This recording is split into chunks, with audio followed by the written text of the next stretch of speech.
Assalamualaikum warahmatullahi wabarakatuh.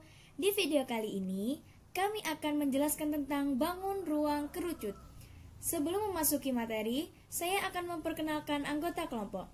Yang pertama, ada saya sendiri, Dian Fristiwanti, dan yang kedua, Kuroto Ayunin, dan yang ketiga, Rafif Misbahudin.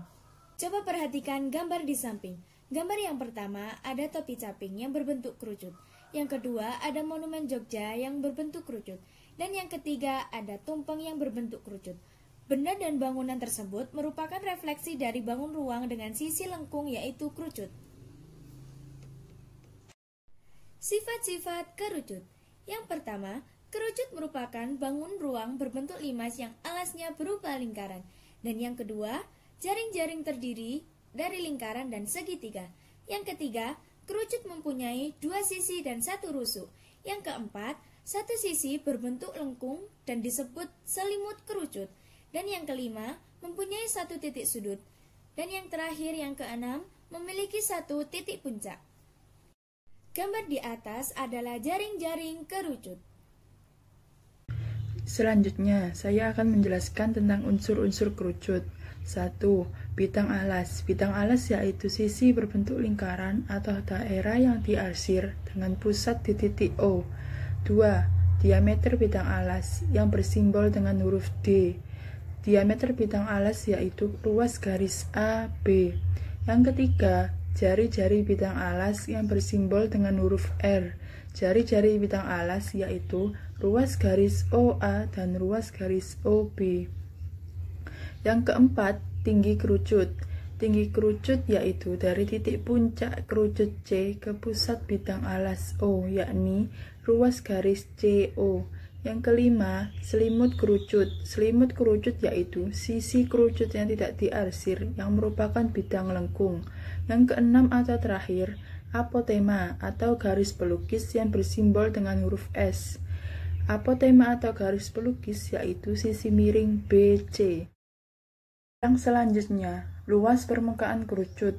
Jika kerucut di atas diiris sepanjang garis CD aksen dan keliling alasnya, maka akan diperoleh jaring-jaring kerucut seperti pada gambar.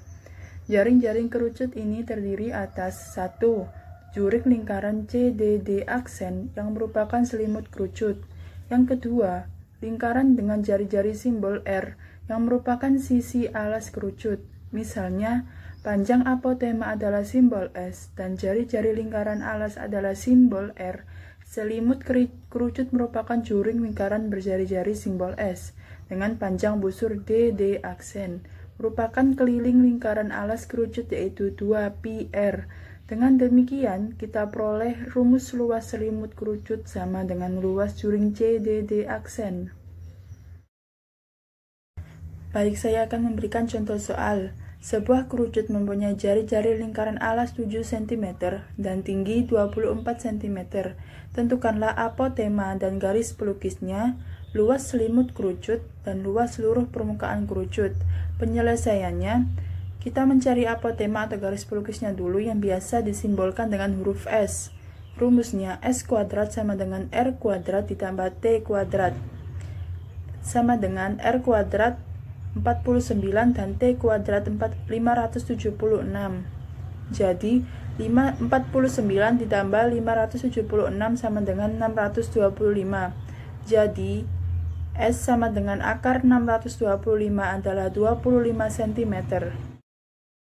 Sekarang mencari luas seluruh permukaan kerucut. Rumusnya PR dikali R plus S sama dengan Pi dikali 7 dikali 7 tambah 25 sama dengan 7Pi dikali 7 tambah 25 sama dengan 32. Jadi 7Pi dikali 32 sama dengan 224 Pi cm.